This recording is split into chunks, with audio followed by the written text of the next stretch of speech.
Nothing good is born from lies. Wonder Woman 84 is good, but it can be better. Bonjour à tous, bonjour à toutes, et bienvenue dans cette nouvelle version. C'est pas la première version de ce vlog que je tourne, j'en ai déjà fait d'autres, mais je suis pas satisfait de ce que j'ai dit. Donc bienvenue dans ce vlog qui se concentrera sur Wonder Woman 1984, réalisé par Patty Jenkins, la réalisatrice du premier Wonder Woman, qui était un des meilleurs films de super-héros jamais créés au monde. Beaucoup de gens l'ont dit, je l'ai dit et je le maintiens. C'est un film d'une force et d'une puissance qui est incroyable. Et personnellement, contrairement à beaucoup d'entre vous, je n'ai aucun souci avec le climax de fin. Quand tu mets en jeu des dieux et des machins genre là, c'est évident que tu ne veux pas finir juste avec une petite discussion. Et encore. Vous allez peut-être être satisfait par ça, au moins, dans Wonder Woman 84, il n'y a pas de grosses bastons comme ça à la fin. Il y a une petite baston, mais pas une grosse baston. Le film se fait pas mal déchirer, notamment aux États-Unis depuis sa sortie. On l'accuse surtout d'être un globi-boulga, de choses beaucoup trop disparates et mélangées de façon assez mauvaise. Ce qui personnellement n'est pas du tout ma conception du truc, mais je pense que c'est parce que certaines personnes n'ont pas compris le film. Et puis, il y a des gens qui ont juste un souci avec le fait que le film leur paraît pas très intéressant, il y a notamment pas beaucoup de scènes d'action, contrairement à Wonder Woman 84 qui se déroulait pendant une guerre, donc évidemment là t'as des scènes d'action assez régulièrement, mais là pour le coup, non, t'en as pas beaucoup. Cela dit, même dans Wonder Woman 84, il y avait que 3-4 scènes d'action, il y en avait pas énormément dans Wonder Woman 4... dans le premier Wonder Woman, pas 84, il y avait que 3-4 scènes d'action, il me semble. Donc, pour moi, c'est pas vraiment un souci non plus, et personnellement, je trouve que le film est plutôt bon. Mais après avoir pris un petit peu de temps pour digérer le truc, parce que pas mal de gens en ont parlé, il y a eu pas mal de temps pour essayer de développer un peu mon avis, je reconnais qu'il y a quelques incohérences qui sont pas terribles. D'un côté, pour moi, ce sont jamais des incohérences qui empêchent le film de fonctionner, à une exception près, mais grosso modo, je trouve que c'est des exemples, des incohérences qu'il est facile d'oublier. Mais c'est vrai qu'il y a quelques petites libertés, quelques petites facilités qui sont ajoutées dans le film. On reviendra dans tout ça en détail. Le résumé de l'histoire, c'est que en 1984, Diana travaille dans un musée, je sais plus quel musée exactement, mais enfin elle est dans une section qui s'occupe de tout un tas d'artefacts historiques. Et dans ce musée, il y a tout un tas de pièces antiques qui débarquent, qui ont été récupérées d'un cambriolage. Et parmi ces pièces, il y a une étrange pierre qui est convoité par le méchant du film, qui s'appelle Maxwell Lord, qui est un homme d'affaires, qui souhaite récupérer la pierre pour faire réussir son empire financier. Et donc, c'est lui que va pourchasser Wonder Woman pendant tout le film, avec pour but de nous prouver à tous que ce n'est pas bien de tricher. Mais les gens ont pris ça de façon assez basique. C'est un peu plus élaboré que ça, c'est plus une question de qu'est-ce qu'il faut sacrifier en fait pour pouvoir se réaliser et faire de grandes choses, on va dire, en gros. Le film est de façon assez évidente, et ça m'étonne que j'ai pas entendu beaucoup de gens en parler, de façon assez évidente, le film est basé sur Superman 2, de Richard Lester, ou plutôt Richard Donner, la version originale. C'est l'opus où Wonder Woman doit se poser la question du coût de son combat. Qu'est-ce que ça lui coûte à elle d'avoir cet objectif, d'avoir ce rôle, cette mission de protéger les humains et de protéger la Terre. Et c'est mis en avant par le fait qu'il lui manque, du coup, son fameux Steve Trevor, dont elle ne s'est jamais remise de la disparition. Et vraiment, tu vois les parallèles entre les deux, parce que c'est la même chose que entre Clark et Lois dans Superman 2. Ils vont avoir la possibilité d'avoir ce qui leur fait plaisir, d'avoir leurs souhaits, mais ça doit se faire avec la contrepartie de leur pouvoir, parce que quand tu es un super-héros, quand tu as des pouvoirs et que tu les utilises, tu mets tes proches autour de toi en danger, ce qui est déjà arrivé à Diana, dont le proche est mort directement. Dans Superman, il l'a perdu à la fin de Superman 1, mais il l'a fait revenir quand même. Mais donc là, du coup, elle a déjà vécu plus ou moins cette leçon, mais là, on lui imprime vraiment dans la tête, en lui montrant que même si elle avait la possibilité de faire un souhait et de l'avoir, il faudrait qu'elle ne le fasse pas. Et en ce sens, le film adopte une mentalité que j'aime pas mal, qui est l'opposé de la mentalité à la Disney, du When You Wish Upon a Star, et l'opposé de la mentalité qui fait que les scénarios des Marvel peuvent arriver. Alors c'est con de dire ça dans un film qui justement prend pas mal de liberté scénaristique pour laisser quelques trucs se produire.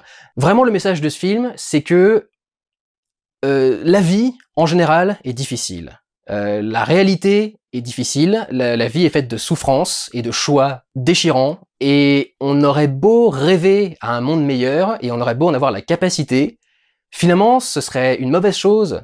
Vous pouvez pas tout résoudre d'un coup de baguette magique, et vous pouvez pas faire en sorte que le monde soit juste exactement ce qu'il vous faut. C'est pas aussi simple que ça. Si vous voulez produire du changement, si vous voulez que quelque chose se passe, il faudra bosser, il faudra se sacrifier, il faudra faire quelque chose de difficile. Même si vous êtes Diana Prince. C'est quelque chose que je trouve plutôt intéressant. Je laisse un petit peu de temps pour passer, du coup, si vous n'avez pas envie de voir les spoilers. Pour finir vite fait sur le rapport avec Superman 2, on a tout un tas d'éléments qui reviennent vraiment très clairement de Superman 2 et qui du coup font le lien entre les deux. On a une scène de romance dans le ciel, avec une petite musique sympa, ils se regardent tous les deux dans le blanc des yeux, et puis ils se font des grands sourires, etc., etc. Donc ça, c'est une scène qui revient typiquement de Superman 2. T'as une scène d'attaque de la Maison Blanche, attaque de la Maison Blanche entre guillemets, le méchant va à la Maison Blanche, comme les méchants vont à la Maison Blanche dans Superman 2. Et enfin, le dernier élément qui revient de Superman 2, Wonder Woman n'est pas aussi puissante dans ce film qu'elle ne l'est habituellement, causé par le thème du film. Ce thème, il est assez intéressant parce que il confronte Wonder Woman de façon très pertinente à cette notion de rêve qui est un petit peu nostalgique. Au début du film, donc, Wonder Woman est donc seule, puisqu'elle ne se fait pas connaître d'autres super-héros, et elle n'a pas de relation depuis Steve. Et tu vois donc ce qu'elle doit supporter. Il y a une scène que je trouve vraiment très touchante et très belle, qui montre la solitude de Diana. C'est la scène où elle est au restaurant, et le serveur vient lui dire, du coup, vous attendez quelqu'un? Elle fait non. Et là, le mec retire tranquillement l'assiette, le verre et les couverts, et s'en va. Tu vois à quel point elle reçoit, du coup, dans sa face, qu'elle est toute seule, qu'elle est abandonnée, qu'elle a personne. C'est quelque chose que je trouve extrêmement fort. Et c'est ce genre de situation qui peut nous faire rêver à pouvoir faire un souhait, rêver à pouvoir obtenir un monde qu'on trouve meilleur, etc. Et en ce sens, je trouve qu'il y a quelque chose d'intéressant dans le fait que le film se déroule dans les années 80, justement.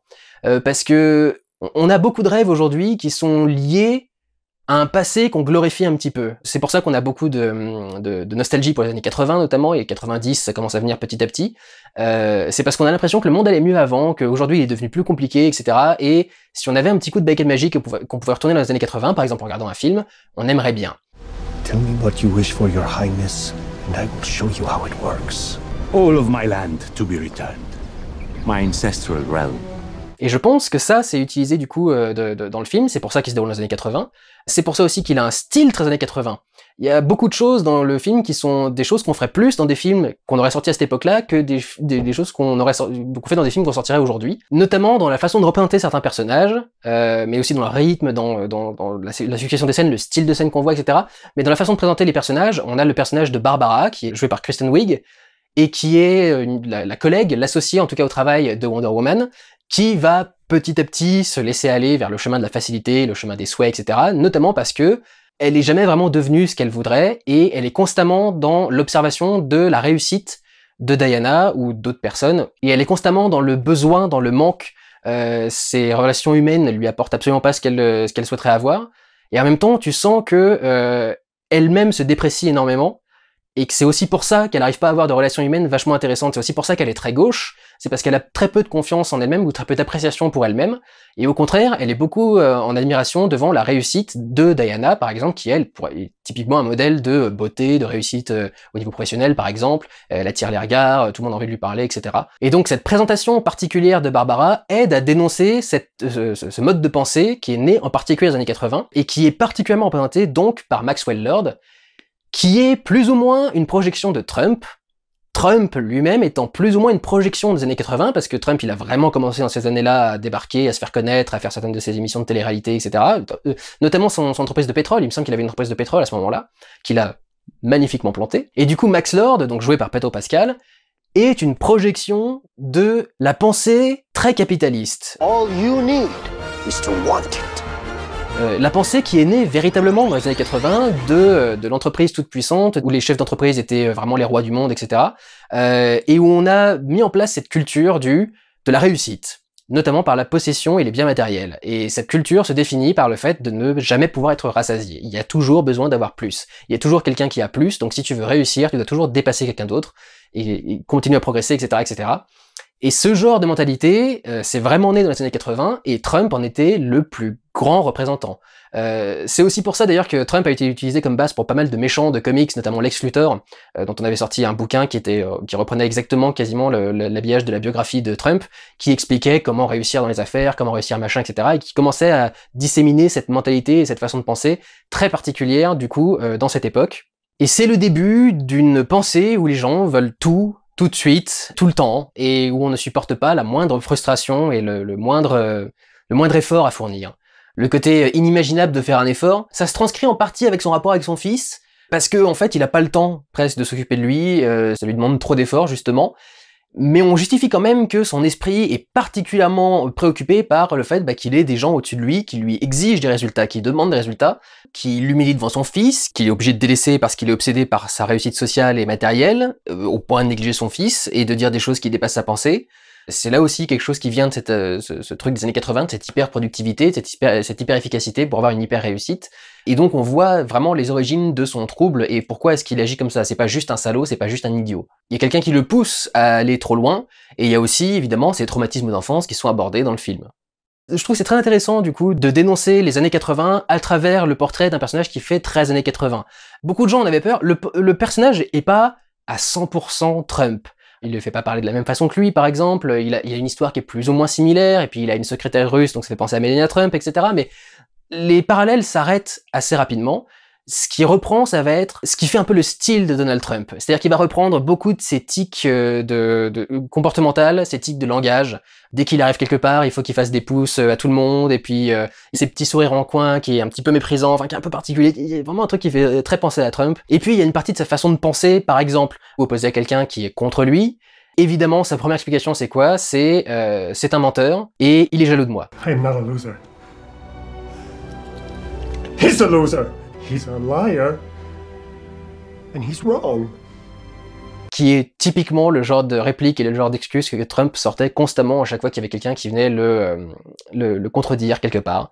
Et donc je trouve que ces deux personnages sont de très bons supports sur lesquels Diana peut rebondir pour traiter ce thème donc de la nostalgie, de l'utopie, de la réussite, etc.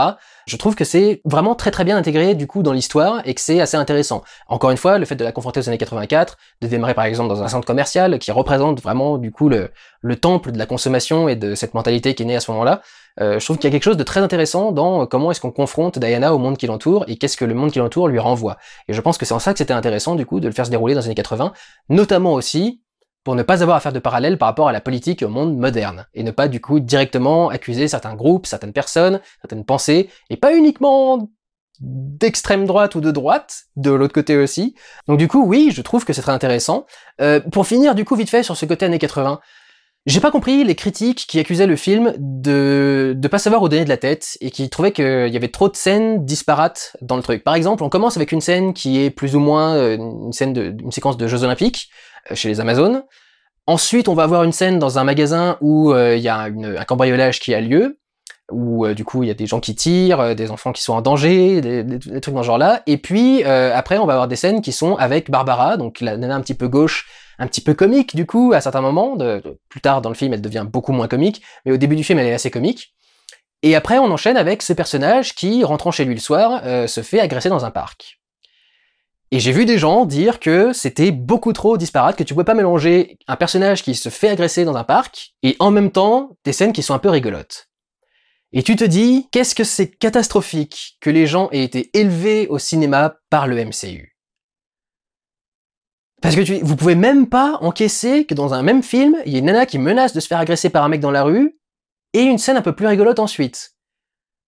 Vraiment, le MCU ne vous a rien montré de challengeant, quoi, parce que, excusez-moi, mais sauver une nana qui va se faire violer dans une rue, sombre, c'est un peu l'action de base de n'importe quel super-héros depuis Superman, quoi. Supergirl, si vous prenez Supergirl par exemple, la première chose que fait Supergirl quand elle arrive sur Terre, c'est se faire emmerder par deux mecs dans la rue qui menacent de la violer de façon assez claire, et qu'elle démonte à coups de poing en quelques secondes.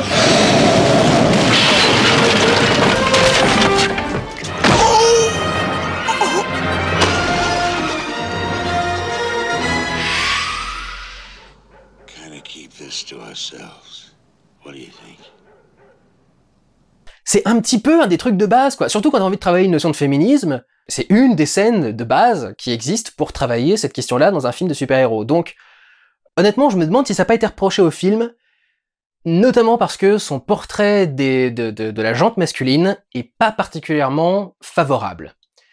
énormément de mecs qu'on voit ici sont des gros lourds qui n'ont qu'une envie, c'est de coucher avec Diana, qui les alpaguent dans la rue, qui les agressent parfois physiquement, etc., etc. Il se trouve que, en vérité, si tu regardes bien tous les hommes qui sont dans le film, il y a beaucoup d'hommes qui sont là pour racheter, du coup, les autres. Il y a notamment le SDF dans le parc, il y a le gamin de Maxwell Lord, il y a Steve Trevor, ne serait-ce que lui, c'est quand même un des personnages centraux du film. Donc il y a quand même un certain équilibre qui est respecté. Vraiment, j'arrive pas à comprendre pourquoi est-ce que ça a à ce point déplu aux gens le côté ton des scènes, le changement dans le ton des scènes. Il y en a effectivement qui sont plus sérieuses, il y en a qui sont plus rigolotes, il y en a qui sont plus sombres. Enfin, je vois pas en quoi c'est un patchwork incohérent, quoi. Les scènes se mélangent entre elles, l'univers reste cohérent. Enfin, je sais pas. À propos des scènes, l'univers reste cohérent. Après, il y a peut-être quelques trucs qui sont un peu plus particuliers à comprendre. Et justement, avec cette notion, la notion dont on vient de parler, là, l'agression d'une fille, et les choses qui ont du mal à fonctionner, il y a un truc qui est très particulier par rapport à Steve Trevor. La pierre fonctionne selon le principe de ce qu'ils appellent en VO the monkey's paw, c'est-à-dire que la pierre te donne quelque chose, mais elle récupère quelque chose aussi en échange. Et en fait, ce truc-là est le seul truc qui est pas très clair. Mais à vrai dire, pour moi, les seuls vrais défauts, les seuls trucs de cohérence, c'est tout ce qui entoure cette pierre de souhait. On te dit que pour faire revenir Steve Trevor, ça coûte à Wonder Woman ses pouvoirs, et du coup, c'est pour ça qu'elle est moins puissante. Ok, très bien, mais il y a un personnage qui devient puissant à côté en ayant ses pouvoirs à elle, et donc dans ta tête, logiquement, tu fais les mélanges. Bah du coup, c'est elle qui doit lui aspirer ses pouvoirs, et on doit les partager entre eux, ou un truc dans ce genre-là. Et en fait, non. Et ce qui paraît pas très cohérent, c'est que ce qui nous fait dire que ce qu'elle a payé pour faire venir Steve Trevor, c'est pas une partie de ses pouvoirs, c'est que Steve Trevor revient dans le corps de quelqu'un d'autre. Et c'est très étrange au niveau du scénario, parce que la pierre est tout à fait capable de créer des choses à partir de rien, quoi. Elle peut créer des murs au milieu du désert alors qu'il n'y a rien à côté. Donc tu comprends pas pourquoi, quand tu demandes de faire revenir quelqu'un, la personne revient dans le corps de quelqu'un d'autre. Et pour moi, c'était ça, quelque part, le côté, le truc à payer avec la pierre, c'est que pour que Diana soit heureuse, il faut qu'il y ait quelqu'un dont la vie est gâchée à côté, quoi. Mais finalement, non, on n'en parle pas tant que ça, et le problème, c'est qu'on n'en parle pas du tout de ce truc-là. Et du coup, il y a beaucoup de gens qui sont arrivés à la conclusion que ce mec, dont Steve Trevor récupère le corps, eh ben, il se fait violer par Diana. Et Steve, on va dire, en duo, parce que, du coup, c'est pas son corps à lui, et malgré tout, elle l'utilise quand même, quoi. C'est quand même un des trucs le plus space du film, parce que y a vraiment aucune raison que ça ait lieu, et ça crée plus de problèmes que ça n'en résout. Je sais même pas quel genre de problème ça résout, d'ailleurs, exactement. Donc c'est vrai que c'est une décision qui paraît un peu bizarre, et qui t'aide pas du tout à comprendre le fonctionnement de la pierre. C'est explicité ensuite par les personnages, ils vont expliquer ensuite clairement pourquoi est-ce que tel truc, etc. Mais quand même, je trouve que c'est bizarrement foutu. Et hélas, tout ce qui entoure cette pierre est très bizarrement foutu. Pas vraiment ce qui se passe avec Maxwell Lord lui-même, mais cette pierre est simultanément achetée, empruntée et volée. Il y a une scène pour te vendre les 3 trucs autour de la pierre, et tu sais pas lequel est vrai dans les 3. Il y a quelque chose qui est super bizarre quand même dans ce truc-là. Maxwell Lord a acheté la pierre, parce qu'il y a un moment où Diana ouvre le truc où il y a la pierre, et il y a marqué payé par Maxwell Lord, et puis ensuite Maxwell Lord s'introduit dans le bureau de Barbara pour voler la pierre sous son nez, et après Barbara dit non, je lui ai filé la pierre, je lui ai prêté. Et tu fais, mais ces 3 scènes se contredisent, ça n'a pas de sens du coup, enfin je comprends pas le mélange. Donc c'est vrai qu'il y a quand même pas mal de trucs qui fonctionnent assez bizarrement. Après, il y a un problème de continuité qui a été relevé par des gens, mais qui n'en est pas un, en vrai, parce que en fait, vous avez pas assez bien regardé le film. Il y a un personnage, à la fin, pour lequel on pense qu'il a eu le droit à un deuxième souhait. Et en fait, c'est pas qu'il a eu le droit à un deuxième souhait, c'est que Maxwell Lord peut récupérer ce qu'il veut, pour l'offrir à ce qu'il veut, en échange, du coup, du souhait.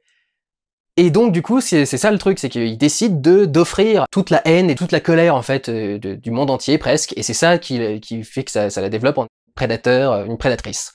J'en ai aussi entendu beaucoup gueuler sur des éléments abordés dans ce film qui reviennent pas dans les autres. Je sais pas sur quel cahier des charges c'est établi qu'absolument tout ce qui est mentionné ou vu dans les films d'avant doit être abordé dans les films suivants, excepté pour parler du passé de Diana, on reparle jamais de la Première Guerre mondiale, personne ne parle de la Seconde non plus, et vraiment, si on est dans un univers d'ici en plus, on fait des films par-ci par-là pour nous montrer ce qui se passe, mais a priori, il y a un événement cataclysmique à peu près tous les week-ends dans un truc d'ici. Donc, je vois pas d'incohérence avec le fait que certains trucs soient pas abordés dans les films suivants.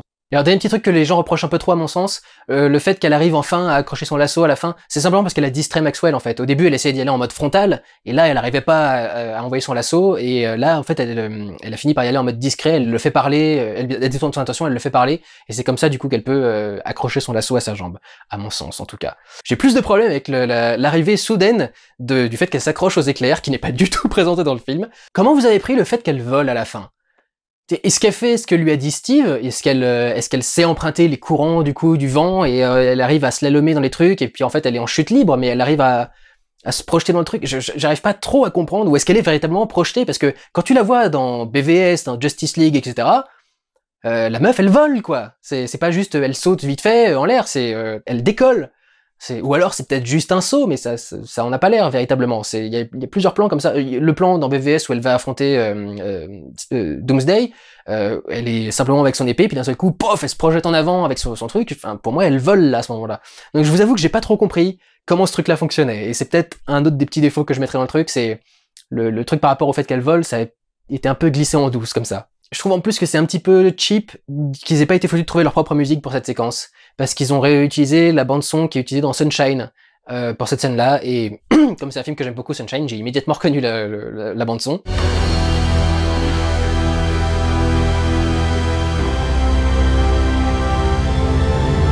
Et je trouve que c'est un peu cheap d'avoir été mettre la musique d'un autre film sur une scène qui est en principe pleine de sens et pleine de portée, qui est censée être importante dans ton film à toi. Je trouve ça un peu dommage. C'est peut-être les petits problèmes que j'aurais vite fait au niveau des scènes d'action, de certains trucs. Donc voilà, je reconnais qu'il y a quelques petits trucs qui sont contradictoires dans ce scénario. Après, beaucoup des choses qui ont énervé les critiques à l'international et aux États-Unis, c'était, à mon sens, plutôt de légère facilité. Certaines un peu plus fortes que d'autres, mais de légère facilité, plus que des gros problèmes de scénario et des incohérences et des trucs dans ce genre-là. Donc honnêtement, même en voyant quelques défauts du film, j'arrive pas à voir pourquoi est-ce qu'il a déclenché autant de haine chez autant de gens, en fait. Parce que je pense qu'il y avait une bonne partie le côté attente. Attente d'un film qui est la suite d'un chef-d'œuvre du film de super-héros. Attente aussi d'un film qui aurait dû sortir un an avant le moment où il est sorti finalement chez nous, là, en DVD, en Blu-ray, mais aussi en salle à la fin de l'année aux États-Unis. On avait attendu ce film, du coup, toute l'année. Il a été repoussé 5 ou 6 fois, donc du coup, plus il est repoussé, plus t'espères et tu attends que le film soit ultra réussi et ultra bon, quoi. Et du coup, le moindre défaut, à mon avis, ressort beaucoup plus à ce moment-là. Bien évidemment, je peux pas fermer les yeux, c'est un film qui n'est pas parfait, Wonder Woman 84, mais je considère pas qu'il mérite toute la haine qui se prend sur la gueule. Voilà. Parce que pour le reste, je trouve que c'est un film qui est extrêmement bien foutu, extrêmement bien réalisé. J'ai vu plein de gens avoir des problèmes avec les scènes de course-poursuite qu'ils trouvaient trop cheap, etc. Enfin, moi j'ai jamais eu de soucis. Ils ont un problème avec le fait que quand elle court sur la route, ils ont l'impression qu'elle court pas assez vite, ou que ses pieds touchent pas le sol, etc. Je veux bien les gars, mais à ce moment-là, si vous voulez vraiment que ses pieds touchent le sol quand elle va super vite, étant donné qu'elle pourra pas le tourner face caméra, ce sera des effets spéciaux, visuels ou pratiques. Donc là on a choisi le côté pratique, elle est tenue par des câbles sur les côtés, et puis elle flotte un tout petit peu au-dessus du sol, quoi. Si vous voulez que ses pieds touchent plus clairement le sol, vous demandez des CGI. Vous demandez à ce qu'on retouche numériquement les films. Là, si on veut le faire juste face caméra, comme ça, il n'y a pas de meilleure façon de le faire que dans le film. Et honnêtement, dans le film, je n'ai jamais eu de problème avec la super vitesse de Wonder Woman et le fait que comment est-ce qu'elle est quand elle court vite, quoi. Le moment où elle récupère où elle sauve les gamins, c'est visible à 10 000 km que c'est des poupées, des mannequins, quoi, les petits gamins, qui sont tout rigides et durs quand elles tombent par terre, etc. Enfin, ouais, là, j'ai trouvé qu'il y avait un truc un peu cheap à ce niveau-là, mais pour le reste de la course-poursuite, pas du tout. En dehors de ça, vraiment, je trouve qu'elles marchent très très bien, qu'elles sont très bien tournées, que les décors sont intéressants, cette grande route dans le désert, là, généralement, ils sont très bien cadrés, dans une grande sensation de largeur. T'as ce plan où la sculpture est énorme, et eux, ils sont tout petits à côté, et ce rapport d'échelle, par exemple, il est magnifique, et ce genre de plan, c'est pas le genre de plan que tu vois vraiment dans un Marvel, par exemple. Un peu moins dans le climax. Le climax, tu sens qu'il est un peu plus renfermé, tu vois que c'est sans doute un décor qu'ils ont construit en studio pour avoir notamment un contrôle complet, pour faire tout un tas de trucs par câble et par poulie, justement, pour les scènes de combat entre Cheetah et Wonder Woman. Donc tu sens un petit peu, c'est un peu plus restreint à ce niveau-là, la lumière est beaucoup moins intéressante parce qu'on est de nuit, donc c'est un peu bleuté, tu profites pas du doré de l'armure de Wonder Woman. Tu sens que le lieu est plus petit, tu vois beaucoup plus les limites de tout cet espace, et il fait même un peu bizarre, t'as l'impression que c'est une espèce de cratère au milieu d'une montagne, etc. C'est effectivement pas l'environnement que je trouve le plus intéressant du film. En règle générale, il y a de très beaux plans, il y a un plan notamment à travers des reflets dans des vitres qui sont un peu colorées, donc du coup ça fait un jeu très intéressant de couleurs, avec le mouvement de caméra qui ne s'interrompt jamais parce que du coup il a pas besoin, c'est un plan qui est très esthétique et qui marche très très bien et qui est assez joli. Le reste du film est très intéressant à suivre, même s'il n'y a pas beaucoup de scènes d'action, je trouve qu'on suit des choses qui sont très pertinentes et très intéressantes. Le retour de Steve Trevor notamment dans les années 80, je trouve que c'est vachement bien traité parce que justement c'est pas un truc nostalgia porn où on te refout 36 000 musiques d'époque et puis le sac banane et puis le machin tout bref, il y a un sac banane mais il reste 2 secondes à l'image. C'est vraiment comment est-ce que ce personnage vivrait les années 80, qu'est-ce qu'il a découvert du coup dans les années 80, qu'est-ce qui le fascinerait, et notamment pour Steve Trevor c'est tout ce qui est l'aéronautique. Donc je trouve qu'il y a quelque chose qui marche de façon très intéressante en dehors des scènes d'action, quoi. On n'a pas besoin d'une scène d'action pour que ce soit important et intéressant de regarder Wonder Woman. Donc voilà, moi j'ai pas vraiment de problème avec le film, techniquement ou scénaristiquement, si ce n'est les 2 3 petits points que je vous ai dit par rapport à la pierre de Souhait, du coup, par rapport à la fin, quoi, du coup, la façon de résoudre le conflit. Quand je dis que les gens ont probablement rejeté le message et qu'ils avaient du mal à apprécier le message, j'ai entendu beaucoup de gens parler, donc, de la fin du film où Diana demande à toutes les personnes qui ont fait des souhaits de renoncer à leurs souhaits. Et donc tout le monde renonce à son souhait, donc déjà ça, beaucoup de gens en doutent. Clairement, elle utilise le pouvoir du lasso pour confronter les gens et les influencer dans le sens de la vérité. Elle le dit, le lasso a son propre pouvoir qui est généré par la vérité. Mais surtout, j'ai entendu beaucoup de gens dire que la morale n'était pas bien parce que si quelqu'un dans le monde avait souhaité quelque chose de bien, ça veut dire que c'est annulé aussi, c'est pas bien. Et ça, c'est totalement rejeter ou être hermétique à la pensée du film et au message du film. Par exemple, j'ai entendu beaucoup de gens dire, ouais, un mec dont sa femme aurait une maladie, par exemple, qui serait super grave, et le seul moyen de guérir le cancer, ce serait de faire le souhait, du coup, et puis du coup, après, il pourrait vivre heureux, et en renonçant à son souhait, sa femme récupère son cancer. Et l'idée, c'est de dire, la beauté de la vie est aussi là dans les tragédies et dans les choses terribles qui arrivent. Certaines relations sont élevées encore plus hautes à cause d'événements tragiques qui sont arrivés, et si on les avait juste vécus normalement, ça aurait été une relation lambda comme une autre, et elle n'aurait pas eu de personnalité particulière. Les souffrances de la vie sont aussi nécessaires pour donner du sens à la vie, et pour nous motiver à avancer en général. Et c'est ça, du coup, le message et la leçon de Wonder Woman 84, c'est pour ça qu'il y a le thème de la pierre de souhait, c'est pour ça qu'il y a le thème de la nostalgie dans lequel on voudra retomber, le thème de la réussite constante, où on veut absolument avoir tout le temps, etc. On peut pas tout résoudre comme ça d'un coup de baguette magique, parce que ça n'aurait aucune valeur et ça n'aurait aucun sens. Tu peux pas juste souhaiter la paix dans le monde, et forcer du coup toutes les personnes à être sous contrôle mental pour apporter la paix, quoi. Il faut convaincre justement que la paix est un meilleur chemin que le conflit. Et c'est ça le challenge, et c'est ça qui fait que l'accomplissement sera beau si on y arrive un jour, quoi. Réussir à convaincre une personne de penser différemment, c'est pas la même chose que juste souhaiter qu'elle pense différemment, et ça se fait d'un coup de baguette magique. Ce qui est pour beaucoup la pensée un petit peu de Marvel, quoi. En général, c'est plutôt comme ça qu'ils fonctionnent eux. Donc c'est pour ça que j'ai dit que ce film-là était un peu contre la pensée Marvel.